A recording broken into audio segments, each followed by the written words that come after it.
President Joe Biden has been slammed after insisting that he could have beat Donald Trump in the election, but wasn't looking to be president again.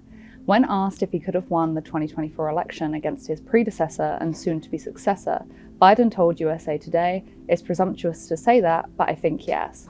I had no intention of running after Beau died. For real, not a joke." His son Beau died in 2015, aged 46, of brain cancer, leading Biden to stay out of the 2016 presidential race. Biden said then in 2020, "When Trump was running again for re-election, I really thought I had the best chance of beating him. But I also wasn't looking to be president when I was 86 years old. And so I did talk about passing the baton. But I don't know. Who the hell knows? So far, so good, but who knows what I'm going to be when I'm 86 years old." Biden added that he had had an advantage due to being an old guy.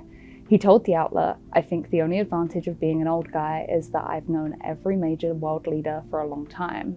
And so I had a perspective on each of them and their interests. And so I think it helped me navigate some of the fundamental changes taking place, whether it's in Europe, in Latin America, in the Middle East, in the Far East."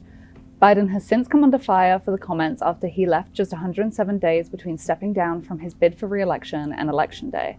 This gave Vice President Kamala Harris just over 3 months to persuade the majority of Americans to vote for her, which she did not succeed in doing. Trump, who defeated Harris in a landslide electoral college victory in November, is set to take the oath of office on January 20th.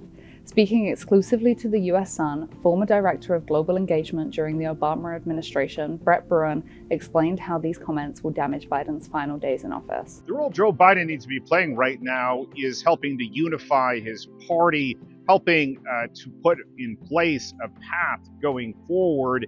And quite frankly, this is a distraction. This does further damage to the Democratic Party's efforts to find a new leader, because he wants to debate whether or not he would have been the best leader for last year. I think at the end of the day, Joe Biden is going to be leaving office having made a number of miscalculations, both during his term, but also and especially during these last several months. We have seen from Biden the pardoning of his son, which drew a lot of criticism, including from Democratic circles, myself included. Also, I think Biden's choice of how he has spent some of these last few weeks on vacation, Vice President Harris choosing to go on a whirlwind tour of the world, may not have been the best use of their time, and ultimately may prove costly as Democrats are trying to prepare for the presidency of Donald Trump. As the day went on, Biden continued to be slammed for his handling of the Los Angeles County fires.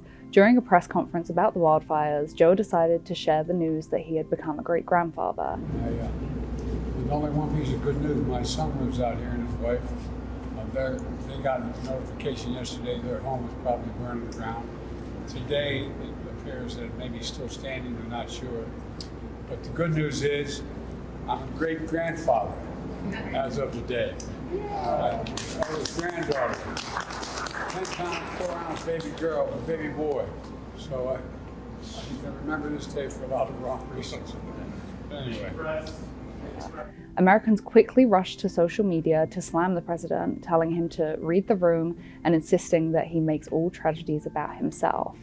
President-elect Trump was quick to blame Biden for the growing wildfires in California. Posting on Truth Social, he said, "No water in the fire hydrants, no money in FEMA. This is what Joe Biden is leaving me. Thanks, Joe."